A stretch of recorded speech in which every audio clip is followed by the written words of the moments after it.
Good morning, everyone. Corwin here. Back at it again with a driving vlog to work.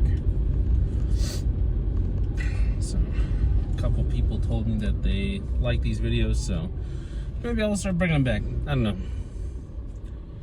So, I asked Cinder to pick a topic for me, and he asked what I thought about the current meta with within the lanes. So I guess I'll start off by talking about that. I guess we'll start with the lane that I know best, and that'll be bot lane. I think bot lane's in a pretty good spot right now. Just get my speed.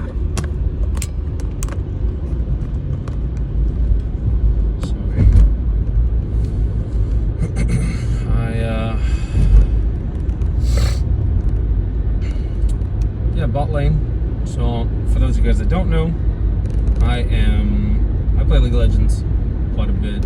I play support. My highest rank achieved was Plat 1. Then I went on the craziest loss streak of my life and went down to Gold 4, got back to Platinum 4, and then stopped before I had to deal with other bullshit. So in terms of meta, I'd say bot lane, let's just talk about bot lane in general.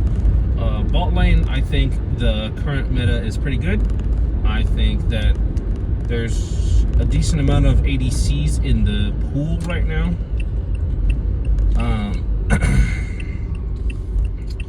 I think that people are complaining like, oh, mages in the bot lane. It's like, I mean, to each their own. Obviously, everyone's opinion is their opinion. I do think that the complaints that mages in the bot lane, like being a problem, is very funny to me, because that's like the fundamental of what makes a mage strong and weak versus what makes an AD carry strong and weak. Is like they have two different functions in a team, right? Like a mage is going to be very strong, usually burst oriented magic damage, whereas an ADC is going to be strong consecutive physical damage. And consecutive is key, because a mage can burst you, but if they don't kill you, usually the mage will die afterwards. Zig's got a lot of love in pro play and just in general, because people realized that his kit was super strong at not only staying safe using wave clear and like long range spells, but also that his ability to take towers and generate gold for the team as a whole was extremely powerful.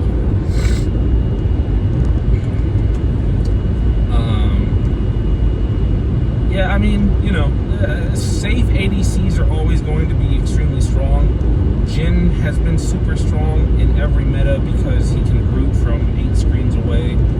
Senna actually ended up falling off because of the lethality build, but I mean, Senna's another prime example, right? Like, she was being played ADC for quite some time because of her range, because her ultimate can reach from across the map and she can influence team fights and generate gold that way.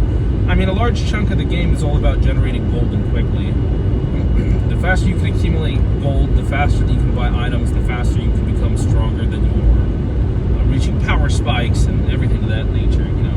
And team play is half of it, but, you know, you could suck as a team, but have so much gold that doesn't, like, it makes up the difference. Like, it doesn't matter if a Talon is a 3-year-old, if he can press QWE on you and you die, you know. I mean, maybe you can outplay him, or maybe he just stat checks you and you lose. So, I think that kind of thing plays a huge part in why mages and stuff got into the bot lane. I mean, mage support's been a thing for quite some time, so surprised about that. I mean, Lux has been support. Zerath has been considered support for several seasons. One of my first forays into ranked, I mean, it was so much fun, was playing Fiddle before the rework and playing him AP and just playing around the Crow. It's a prime example. You just outpoke your lane opponent, you keep throwing shit until they can't get gold, you can get gold, maybe you get kills, maybe you don't. But if your ADC can farm in peace, you know, you heavily increase the chance. So let's kind of move out of bot lane. So overall, bot lane's meta, I will say, for the record, a lot of the nerfs to the support items were so unnecessary. I mean, I understand lowering the power of items, like lowering the AP ratios and health and some of that, but come on, man, why'd they have to remove movement speed off of Imperial Mandate? And I think Steph of Flowing Water too. It's like, oh, it makes me so sad. It makes me so sad. But you know, that as an Ami main, them removing the movement speed off of that was really frustrating because movement speed is what made Nami super strong. But you know, it's okay. Jungle, I actually don't quite know what the jungle meta is right now. I haven't really paid too much attention to our junglers, like in terms of like what's being picked. So I can't comment too much on that.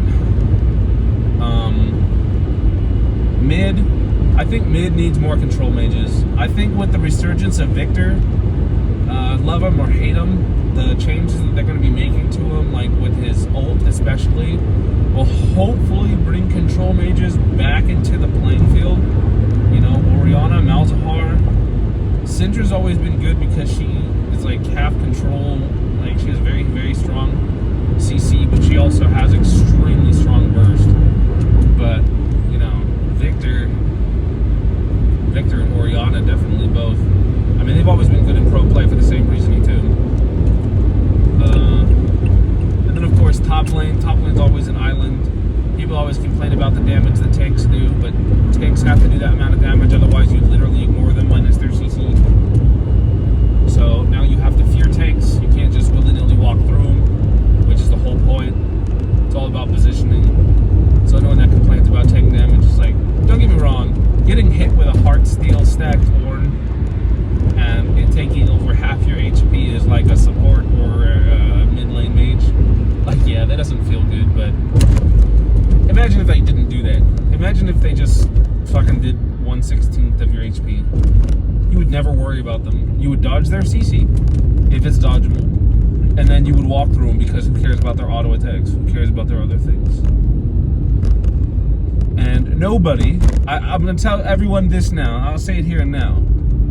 If you had to choose between taking half your damage with an auto attack and then not being able to be like, take that much damage again for some time, you know, getting that initial burst, sure, and then tanks being able to do a good amount of damage, or having a tank that can CC you like in all sorts of different ways constantly, I would take the damage.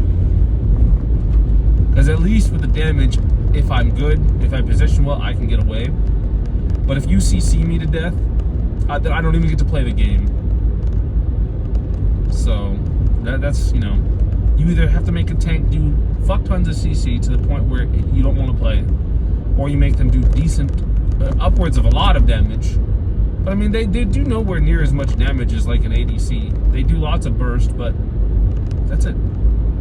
So overall, I think the meta of the game right now is okay. I do think that some of the changes they made to champions is a bit... There are definitely some items that I think need to be changed. Umbral Glaive needs to be updated heavily. I am a huge proponent. I love Umbral Glaive as an item, but you only build it on Pike now. Maybe Pantheon, maybe. And, you know, you at least used to build it on Senna, and Senna was super strong, like, with it. And now you get nothing out of it. So, I think that there are definitely some changes. I know that with this new season coming out, they're bringing out all these new boots. I love that. I know there's people on the fence about it. Oh, well, what if we don't meet then don't miss the Trials of Strength. the team that people complained that the game lasts too long, or maybe maybe the frustration is that it lasts too little, and now that the side that has the early game has a significant advantage. I don't know. You need to play for early game teams. Look at this. Just stopped in the middle. All these parking spots. Fucking Eagle Transportation. Oh, someone's parked in my parking spot too. Oh, it's Thursday. These bitches always do that. That's whatever. Just park directly in front of my building.